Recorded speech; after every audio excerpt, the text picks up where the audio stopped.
Big boss house లో 5th week nomination ఎంత hot గా జరుగుతుంది. ఇప్పటికే వచ్చిన కొత్త కంటెస్టెంట్స్ అయితే పాత కంటెస్టెంట్స్ ని ఇద్దరిద్దరుగా నామినేట్ చేసుకుంటూ వచ్చారు. ఇప్పుడు అలానే పాత కంటెస్టెంట్స్ కొత్త కంటెస్టెంట్స్ లో ఒకరిని, పాత కంటెస్టెంట్స్ లో ఒకరిని అలా ఇద్దరిద్దరుగా నామినేట్ చేసుకుంటూ రావాల్సి ఉంటుంది. ఇందులో శివాజీ నామినేట్ చేయడానికి వచ్చి రాగానే అమర్దీప్ పై అయితే కౌంటర్స్ వేస్తూ ఉంటాడు. అసలు నా పక్కనే ఉంటావురా, మళ్ళీ లేనంటావు, మళ్ళీ నేను ఏమన్నా తప్పుగానే తీసుకుంటావు అంటూ శివాజీ అయితే అమర్దీప్ పై కామెడీ చేయగా అమర్ కూడా శివాజీ మాటల్ని నవ్వుకుంటూ ఉంటారు. ఇక నవ్వుల వర్షం అక్కడ తాగిపోయింది.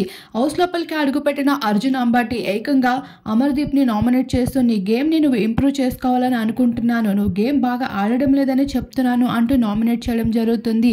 అలానే ఐశ్వర్య అమర్దీప్ ని నామినేట్ చేయడంతో అమర్దీప్ సైతం ఐశ్వర్యని నామినేట్ చేస్తాడు. శోభా శెట్టి సైతం ఐశ్వర్యని నామినేట్ చేస్తారు. ఇలా నామినేషన్ లోకి అయితే మొత్తం 6 మంది కంటెస్టెంట్స్ అయితే చేరుకుంటారు. ఇక్కడ వచ్చి రాగానే అయితే తేజ నవీనాల మధ్యన కూడా గొడవ అయితే నామినేషన్ నుండి మొదలైందని చెప్పుకోవచ్చు. ఐశ్వర్య హౌస్ లోపలికి అడుగు పెట్టగానే నామినేషన్ లోకి వెళ్లడంతో ఏడుస్తుంది.